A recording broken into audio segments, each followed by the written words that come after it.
83 साल के अमिताभ बच्चन को एक 10 साल का बच्चा बात करते समय उसका जो ऑन स्क्रीन व्यवहार था, जिसे दर्शकों ने रूखे जवाब और कहीं एक तरह से हॉस्टाइल किस्म के व्यवहार की तरह पहचाना। और पहले के जमाने में बच्चे डरते थे, अब माँ बाप डरते हैं। एक लगातार सवाल चुभता है, वो ये है कि क्या आज की पेरेंटिंग वाकई खराब है। मनोवैज्ञानिक साफ साफ चेतावनी देते हैं कि अत्यधिक लाड़ प्यार वाली जो संरचना है, उसमें जो पले बड़े बच्चे होते हैं उनमें हताशा ज्यादा होती है, उनमें असफलता या आलोचना का सामना करने की कुव्वत थोड़ी कम होती है। क्योंकि जिस बच्चे ने ना नहीं सुना, जिस बच्चे ने हार नहीं देखी, जिस बच्चे ने इंतजार प्रतीक्षा नहीं की, अभी मांगा और अभी ब्लिंकेट हुआ, ये जो स्थिति है वह बच्चा पहली चोट में टूट सकता है। आज की पेरेंटिंग पहले की पेरेंटिंग से अच्छी या बुरी है, ये शायद एक ऐसा जजमेंट है जो मैं पास नहीं करना चाहता।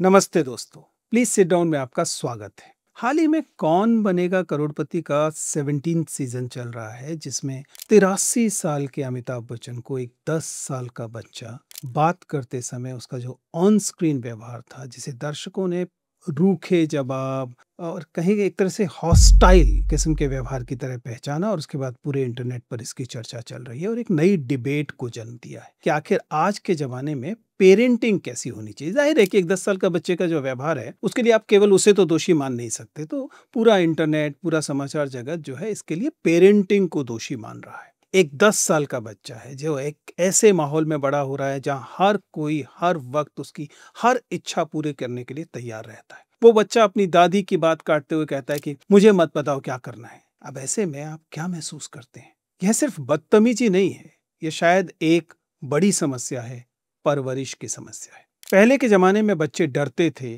अब माँ बाप डरते हैं।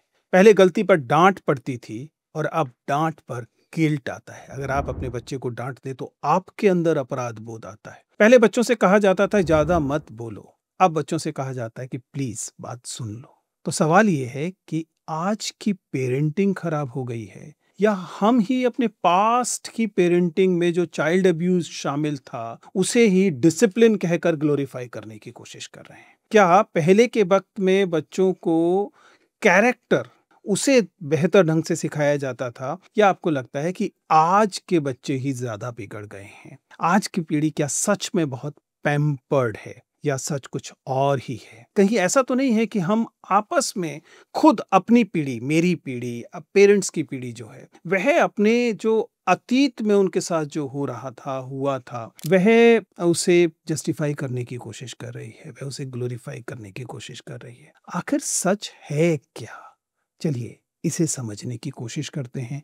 आज के इस वीडियो में हम पेरेंटिंग पर बातचीत करने की कोशिश करेंगे। आप सोच के देखिए, ये जो यंग बच्चे हैं, बिल्कुल अभी जो 8 साल के, 6 साल के, 5 साल के बच्चे हैं, ये वे बच्चे हैं जिनके लिए कहा गया कि ये 6 पॉकेट सिंड्रोम, इसके शिकार हैं या इसके लाभार्थी हैं। क्या है 6 पॉकेट सिंड्रोम? नॉर्मली चीन से आया हुआ शब्द है, जहां 1 चाइल्ड पॉलिसी को एक्सेप्ट किया गया। कहा गया कि एक ही बच्चे का जन्म देना है। का परिणाम क्या हुआ कि जो एक बच्चा पैदा हुआ, उस बच्चे के माँ बाप थे, उस बच्चे के दादा दादी थे और बच्चे के नाना नानी थे। इमीडिएट फैमिली की बात करें तो ये 6 कमाने वाले लोग, 6 जेब, 6 पॉकेट, 6 लोगों का पैसा, समय, ध्यान, अटेंशन, सब कुछ इस एक बच्चे पर था। यानी कि एक बच्चा सेंटर ऑफ अटेंशन था इतने 6 कम से कम कमाने वाले लोगों के लिए, और वे सब कुछ जो कर रहे थे उन्हें लगता था इस बच्चे के लिए कर रहे हैं। इसने क्या किया? इसने ये जो अर्बन चीन के घर थे, परिवार थे, उनमें इन छोटे छोटे बच्चों को एक तरह का लिटिल एम्परर बना दिया। उनकी हर इच्छा मुंह से निकलते ही पूरी हो रही थी।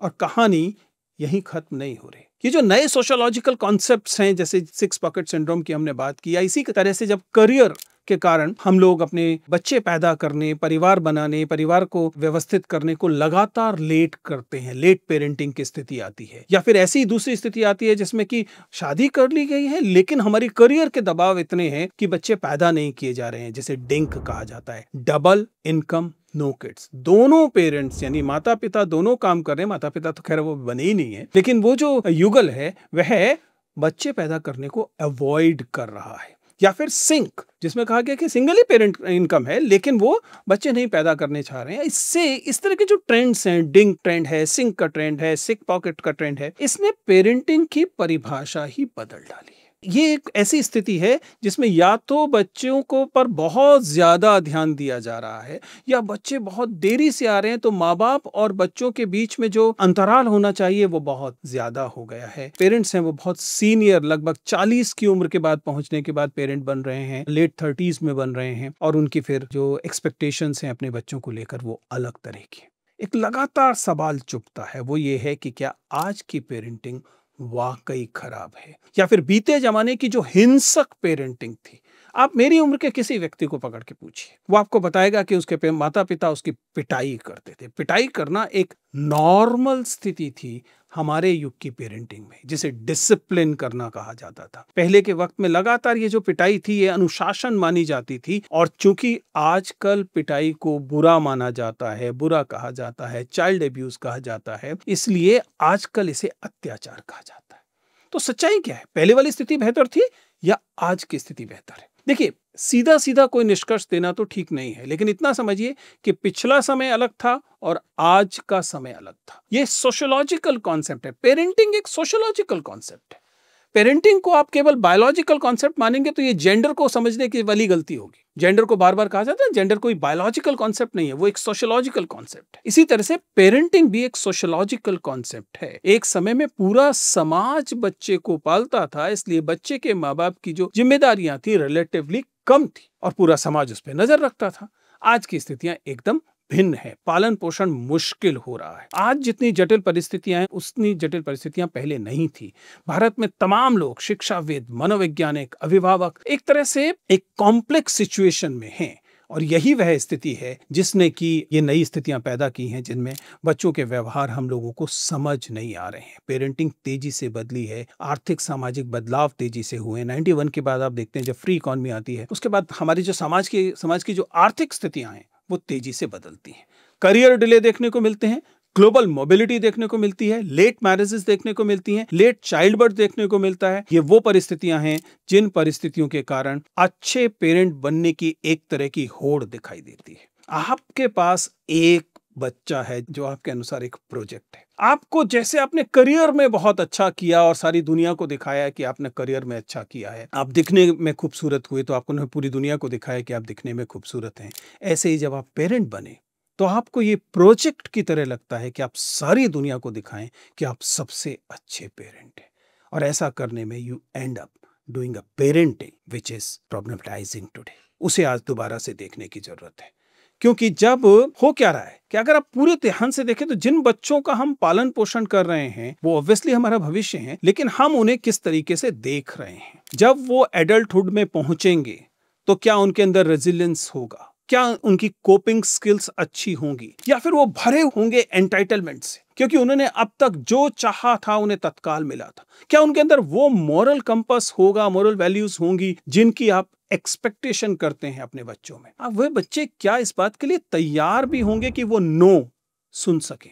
वे जब परिवारों में होंगे, वो जब समाज में होंगे, वो जब वर्क स्पेस में होंगे, तब वे क्या कर रहे हो? याद कीजिए फिर से वही 6 पॉकेट सिंड्रोम। क्या है सिंड्रोम? 6 पॉकेट सिंड्रोम का मतलब है कि जब एक बच्चा 6 जेबों का, 6 पॉकेट्स का, 6 कमाने वाले लोगों का, कम से कम, इसके अलावा भी हैं, दोस्त हैं इत्यादि वगैरह वगैरह, लेकिन कम से कम 6 लोगों का सीधा लाड़ प्यार, पैसा, ध्यान, माता पिता भी हैं, दादा दादी भी हैं, नाना नानी भी हैं, आप उसे कुछ कहेंगे बाकी 5 आप पर टूट पड़ेंगे। कहां से आया? जैसे मैंने कहा, 1 चाइल्ड पॉलिसी से। जब आपका रिप्रोडक्टिव, पूरी समाज का रिप्रोडक्टिव रेट नीचे की तरफ जा रहा हो, जब 6 कमाने वाले लोगों के सामने एक ही बच्चा हो, तो उस बच्चे को ठीक वैसे नहीं पाला जाएगा जैसे पहले पाला जाता था, जबकि एक युगल के पास 6 बच्चे होते थे।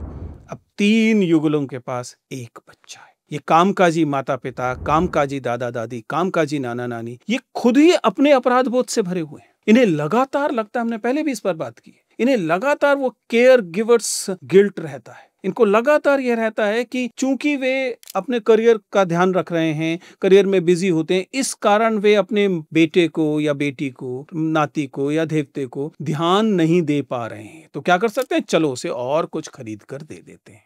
इसका क्या प्रभाव और क्या जोखिम है? मनोवैज्ञानिक साफ साफ चेतावनी देते हैं कि अत्यधिक लाड़ प्यार वाली जो संरचना है, उसमें जो पले बड़े बच्चे होते हैं उनमें हताशा ज्यादा होती है, उनमें असफलता या आलोचना का सामना करने की कुव्वत थोड़ी कम होती है, क्योंकि ये कई सारे स्रोतों से बहुत आसानी से चीजें मिलने के अभ्यस्त होते हैं। इसलिए जब इन्हें चीजें नहीं मिलती, जब इन्हें ना सुनना पड़ता है, तो इनसे बर्दाश्त नहीं होता। जब कोई एम्प्लॉयर इन्हें एम्प्लॉय नहीं करता, जब इनको नौकरी नहीं मिलती, वो अप्लाई करते हैं और वो एम्प्लॉयर रिजेक्ट करता है, रिजेक्शन सहने का तो उनको आदत ही नहीं। उन्हें लगता है कि सारी दुनिया गलत है, मैं तो ठीक ही हूं ना, मुझे तो हमेशा से सारी चीजें मिल रही थी। सोच के देखिए ना, आज का कोई बच्चा जो 20 साल का 21 साल का है और किसी जगह नौकरी के लिए अप्लाई करे, 30,000 की 25,000 की नौकरी है, वापस आए और कहे कि मैं रिजेक्ट हो गया हूँ, पता लगे उसके पिताजी, उसकी माताजी, उसके दादा, उसके दादी, उसके नाना, उसके नानी, उसके अंकल, उसके आंटी उसे कह रहे हैं क्या 25,000 की नौकरी के लिए परेशान हो रहा है, ले हम दे देंगे। इस स्थिति को समझिए, ये एक तरह का फ्रेजाइल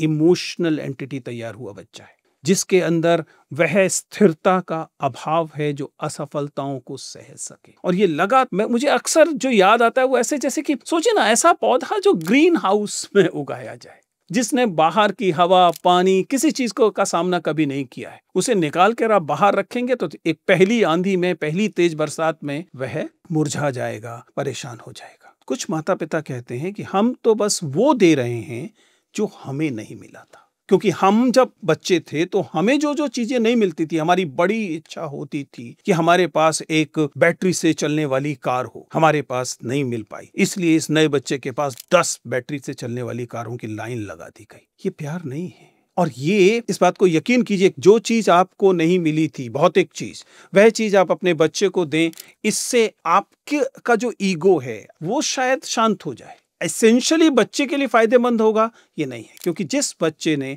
ना नहीं सुना, जिस बच्चे ने हार नहीं देखी, जिस बच्चे ने इंतजार, प्रतीक्षा नहीं की, अभी मांगा और अभी ब्लिंकेट हुआ, ये जो स्थिति है, वह बच्चा पहली चोट में टूट सकता है। तो 6 पॉकेट सिंड्रोम अपने आप में कोई गुनाह नहीं है, कैरियर चॉइसेस हैं, वेल डन। लेकिन एक चेतावनी जरूर है कि प्यार के साथ साथ अनुशासन की जरूरत है, सुविधा के साथ साथ जिम्मेदारी की जरूरत है, ना कहने की भी जरूरत है। इसी तरह से जुड़े हुए दूसरे कॉन्सेप्ट्स के बारे में बात करके देखिए, सोच के देखिए ना, double income no kids, absolutely sociological concept है, बहुत अच्छी से स्वीकार किया जा सकता है कि पेरेंट्स हैं, कपल्स हैं, उनकी इच्छा है कि वो तय करेंगे कि उन्हें बच्चे पैदा करने हैं या नहीं करने हैं, डन। लेकिन इस सोशियोलॉजिकल फिनोमिना के स्वाभाविक तौर पर कुछ सोशियोलॉजिकल एस्पेक्ट्स होंगे, इससे रिलेटेड पेरेंटिंग होगी, क्योंकि आप 30, 35, 40 की उम्र तक तो डिंक रहे, फिर अचानक आपने समाज के दबाव में, या अपनी कमियां थी, या अपनी जो आपके असुरक्षा बोध आपके अंदर पैदा हुआ, उसके तहत आपने लेट 30s में, अर्ली 40s में तय किया कि अब आप बच्चे पैदा करेंगे। और उसके बाद आप वह जो बच्चा पैदा हुआ, जो कि लेट पेरेंटिंग का, ये डबल इनकम में भी होगा और ये सिंगल इनकम के केस में भी होगा, इस बच्चे पर आप जिस किस्म का ध्यान दे रहे होंगे, वह दरअसल उस अपराध बोध की क्षतिपूर्ति के लिए कर रहे होंगे जो आपने इस बच्चे को देरी से पैदा करके किया है। क्योंकि अगर आप अर्ली 20s में होते, मिड 20s में होते और बच्चा पैदा होता, तो आपके पास जो ऊर्जा थी वो ज्यादा होती, भले ही संसाधन कम होते। आप थोड़े कम संसाधन दे रहे होते लेकिन ज्यादा ऊर्जा दे रहे होते। अब आपके पास समय है कम, संसाधन है ज्यादा, आप क्या देंगे? आप ज्यादा संसाधन देंगे। ये ज्यादा संसाधन संभव है तुलनात्मक रूप से, जाहिर है कि आप अपनी लिमिट्स में करेंगे, लेकिन तुलनात्मक रूप से ज्यादा संसाधन बच्चों के लिए कई बार जब वो एडल्ट बनेंगे तब परेशानी करें। फिर से सोच के देखिए ना, अगर ये वास्तव में जस्टिफाइड है कि जो मुझे नहीं मिला वह मुझे अपने बच्चे को देना है, तो वह बच्चा जब बड़ा होगा जिसे सब कुछ मिला था, वह अपने बच्चे को क्या देना चाहेगा? आप तो हर महीने अपने बच्चे के लिए टॉयज, खिलौने का जो बजट है वो 10,000 रखा हुआ है। यही बच्चा जब नौकरी करने निकलेगा और उसको 25,000 की, 30,000 की शुरुआती नौकरियां मिलेंगी, क्या वह वास्तव में ये वे सारी चीजें जो आप बच्चे को दे रहे थे दे पाने की स्थिति में होगा?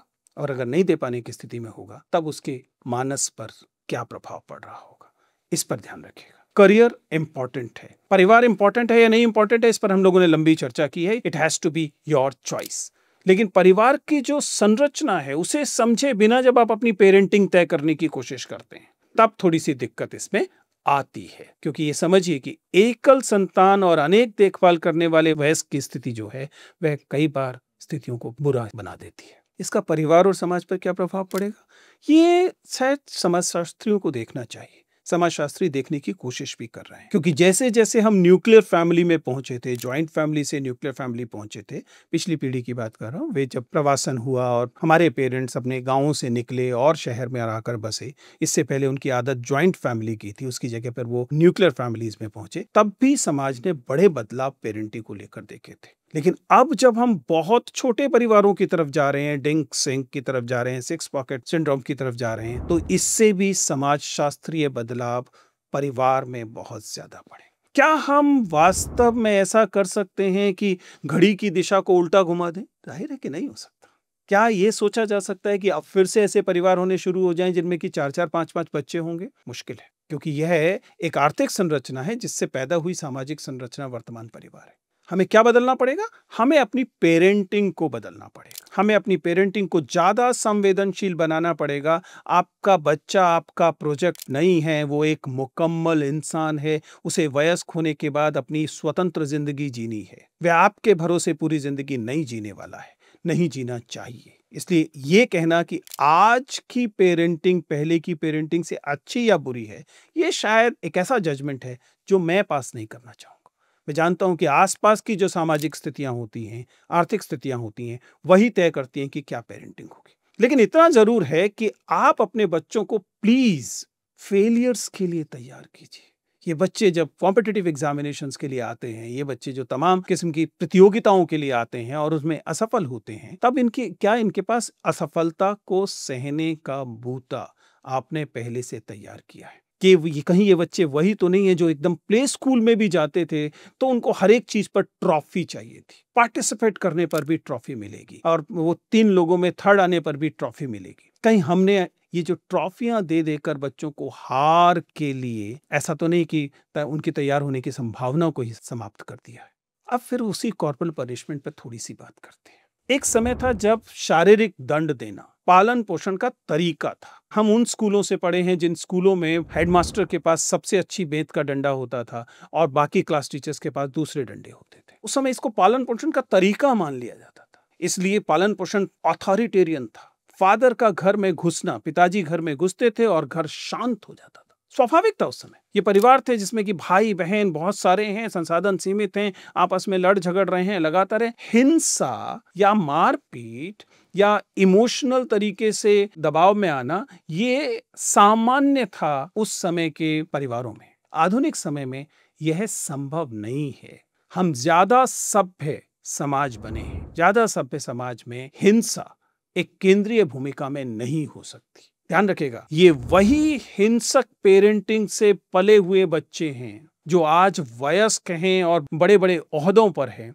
इसलिए हमें समाज में उस पैमाने पर हिंसा राष्ट्रीय अंतर्राष्ट्रीय सभी जगतों पर दिखाई देती है। अगर इन लोगों को लगातार प्रेम मिला होता तो संभव है हम बेहतर, अधिक खूबसूरत समाज में होते। इसलिए ये जो अथॉरिटेरियनिज्म है, ये जो तानाशाहीपन है, जिसके प्रति आपको एक तरह का लगाव लोगों में दिखाई देता है, उदारता दिखाई देती है, या ये जो तानाशाहीपन है, इसे आप नॉर्मल मानते हैं, यह एक प्रॉब्लमेटिक एरिया है। ये नॉर्मल नहीं है। इसी तरीके से एक्सपर्ट्स की बात अगर हम सुने तो सही में सच्चाई ये है कि हम हेल्दियर समाज की तरफ जा रहे हैं जिसमें बच्चे को मुकम्मल माना जाता है। बस इतना ध्यान रखना है कि बच्चे की परवरिश में आपको हिंसा नहीं शामिल करनी है, डांट एसेंशियली शामिल नहीं करनी है, लेकिन उसकी हर मांग को पूरा करना, अपना दायित्व न माने और न ही इस बात के लिए अपराध बोध में आए कि आपके पास संसाधन होते हुए कई चीजें आप उन्हें नहीं दे रहे हैं। यह बच्चे की ही बेहतरी के लिए है। फिर कुछ सवाल संस्कार और सीमाओं के भी हैं, शिष्टाचार के भी हैं। बच्चा केवल परिवार से शिष्टाचार नहीं सीखता, हालांकि ये बात एकदम सच है कि बच्चे को आप क्या कहते हैं से ज्यादा बच्चा आप क्या करते हैं देखकर सीखता है। पर इसके बावजूद यह समझना पड़ेगा कि कई बार बच्चा ऐसे सोर्सेस से चीजों को सीख रहा है जिसके जिम्मेदार आप नहीं है। बच्चा सोशल मीडिया से सीख रहा है, बच्चा मेन स्ट्रीम मीडिया से सीख रहा है, बच्चा पीयर्स से सीख रहा है। और ऐसी स्थिति में अगर बच्चे को ये जो मसलन एक साधारण सी बात, बड़ों का सम्मान करना चाहिए और यह सम्मान आपकी भाषा में दिखना चाहिए। अब इसे एसेंशियली आप धार्मिक चीज नहीं मान सकते, ये निश्चित तौर पर एक सांस्कृतिक चीज है, लेकिन ये नकारात्मक चीज नहीं है। हालांकि बड़ों पर सवाल नहीं उठाना है, ये हम नहीं कह रहे हैं। तो कुल मिलाकर आपको बच्चों को बहुत क्लोजली यह देखना है कि बच्चे कहीं ऐसा तो नहीं उद्दंड हो रहे हैं, बदतमीजी को नॉर्मल मान रहे हैं, जब वे बड़ों के साथ बदतमीजी करते हैं, चाहे वे आप हों या कई बार आपके माता-पिता हों, यानी बच्चे के ग्रैंड पेरेंट्स हों, तब क्या कहीं आप इसे नॉर्मल तो नहीं मान लेते हैं? क्योंकि गुड पेरेंटिंग का मतलब तय है कि आप बाउंड्रीज तय करें। ये जो 6 की 6 पॉकेट्स हैं जिनके साथ एक बच्चा है, इन 6 के 6 लोगों को बाउंड्रीज तय करनी है। ऐसा नहीं है कि किसी एक बड़े ने बच्चे को डांटा और बाकी 4 दौड़ पड़े कि नहीं, बच्चे को ना नहीं कहना है, तुम नहीं दे पा रहे हो तो लाओ हम दे देते हैं। ना कहना सीखिए, ना सुनना सिखाइए, दोनों चीज जरूरी है। स्क्रीन टाइम पर थोड़ा सा नियंत्रण रखिए। पॉकेट मनी एकदम पेरेनियली मत फ्लो होने दीजिए। बच्चे की जितनी जरूरतें हैं उनका आकलन कीजिए और जितनी स्वतंत्रता की जरूरत उसे खरीदारी में केवल उतनी दीजिए। बच्चे के हाथ में अपना क्रेडिट कार्ड देकर आप ये नहीं कह सकते कि जाओ शॉपिंग कर लो। ये आपके अफोर्डेबिलिटी का सवाल नहीं है, ये बच्चे के करियर का, बच्चे की जिंदगी का, जो उसका इमोशनल डेवलपमेंट होगा उसकी बात है। और जैसा कहा, मुझे ये लगता है, एक पेरेंट होने के नाते लगता है, एक इस पीढ़ी का व्यक्ति होने के नाते लगता है कि असफलता को, पूरी असफलता को स्वीकार करना सिखाइए और केवल पोडियम फिनिश पर ही दबाव मत दीजिए। प्रोसेस से सीखने को कहिए। मैं हमेशा से कहता हूं, जब तक आपका लक्ष्य कोई एक टेंजिबल चीज होगा, आप जीवन भर दुखी रहेंगे। लेकिन जब आप प्रोसेस से सीख रहे होंगे, आप प्रोसेस को ही अपना लक्ष्य मान रहे होंगे, प्रक्रिया को ही अपना लक्ष्य मान रहे होंगे, तब आप में हार स्वीकार करने की स्थिति भी होगी और आप लगातार प्रसन्न भी होंगे क्योंकि आपने छोटी-छोटी चीजें की होंगी। बच्चे से पूछिए ना एक बार कि हारने से क्या-क्या फायदा हुआ, क्या-क्या सीखा? कहीं ऐसा तो नहीं कि बच्चा बहुत ऑफेंसिव है, हिंसक है उस व्यक्ति के प्रति जो उसे हरा गया, क्योंकि यह बहुत खतरनाक स्थिति है। फाइनली, संतुलन पर ध्यान दीजिए। ये बच्चे आपके जीवन का केंद्र न प्रतीत हो रहे हो। आपके जीवन में आपका करियर है, आपका वर्क स्पेस है, आपकी फैमिली है, आपके पड़ोसी हैं, आपके दोस्त हैं, आपके अन्य लोग हैं और आपका बच्चा है। ना कि ये कि आपके जीवन में केवल आपका बच्चा है। बच्चे के दोस्तों के पेरेंट्स को ही आपने अपना दोस्त बना लिया, बच्चे के पेरेंट्स के टीचर्स को ही आपने अपने वर्क स्पेस जैसा मान लिया। ये तरीका नहीं। संतुलन, बैलेंस की है। अपना इमोशनल इन्वेस्टमेंट एक डाइवर्स बास्केट में करें। बच्चा उनमें से एक महत्वपूर्ण केंद्र बिंदु हो, लेकिन वह सारी जीवन का केंद्र बिंदु धुरी ना बन जाए। इससे बच्चे को भी पता होगा कि उसे भी भिन्न-भिन्न डाइवर्स किस्म के इमोशनल इन्वेस्टमेंट्स करने हैं। पेरेंट्स में भी करना है, दोस्तों में भी करना है, अन्य जगहों पे भी करना है। और फाइनली, शिष्टाचार और चरित्र का सवाल एकदम आपके चरित्र और शिष्टाचार पर निर्भर करता है। आप कैसा व्यवहार करते हैं वयस्कों के साथ, बराबर के लोगों के साथ, अपने से कमतर समझे जाने वाले लोगों के साथ। बहुत बार मेरा जो अपना अनुभव बताता है वो ये कि बच्चों में शिष्टाचार का भाव इसलिए आता है क्योंकि आप अपने परिवार में अपने हाउस हेल्प के साथ, घर में काम करने वाले लोगों के साथ पर्याप्त सम्मान से बात नहीं करते हैं। बच्चे को लगता है कि ये डुएबल है, ये इसको बिना किसी कॉन्सिक्वेंस के ये किया जा सकता है। क्योंकि जब आप अपने साथ, अपनी ही उम्र के किसी दूसरे व्यक्ति के साथ बदतमीजी से बात कर रहे हैं, आपको लगता है कि वो ठीक से काम नहीं कर रहा है, इसलिए उसे डांटा जा सकता है, उसके साथ वाचिक या अन्य प्रकार की हिंसा की जा सकती है, तो बच्चा इसे बहुत नजदीकी से देखता है और फिर उसके व्यवहार में भी यह चीज शामिल हो जाती है। या फिर आप जब देखते हैं कि आपका बच्चा असफल हुआ किसी चीज में और आप थिएट्रिकल तरीके से रिएक्ट करते हैं, तो बच्चा इस बात को समझ जाता है और वह इसे इमिटेट करने की कोशिश करता है। बच्चा शिष्टाचार और चरित्र के मामले में बड़ों को देखकर ज्यादा सीखता है, उनकी सीखों से नहीं सीखता। आप उसे बैठा के कहें, बेटा बड़ों का सम्मान करना चाहिए, सब लोगों से इज्जत से बात करनी चाहिए, और फिर उसके बाद थोड़ी देर में आप अपने हाउस हेल्प को डांटने लगे, तो फिर बच्चा जो आपने किया है उससे पहले सीखेगा। जो आप कह रहे थे उसे शायद ही सीखेगा, बल्कि नहीं ही सीखेगा। याद रखिए, जेब, पॉकेट्स बहुत सारी चीजें दे सकती है, लेकिन न तो वह उस किस्म के संस्कार दे सकती है, ना ही वह संवेदनशीलता दे सकती है। मेरे लिए संवेदनशीलता बहुत महत्वपूर्ण है। कोशिश कीजिए कि आप इसे समझ सकें। तो कुल मिला के हम कहने की कोशिश ये कर रहे हैं कि केवल पैसा और सुरक्षा मत दीजिए, बच्चों को एक तरह की संवेदनशीलता देने की भी कोशिश कीजिए, क्योंकि बच्चे को लिटिल एम्परर मत बनाइए। लिटिल एम्परर जो हैं वह न तो समाज के लिए बेहतर हैं, न आपके परिवार के लिए बेहतर है।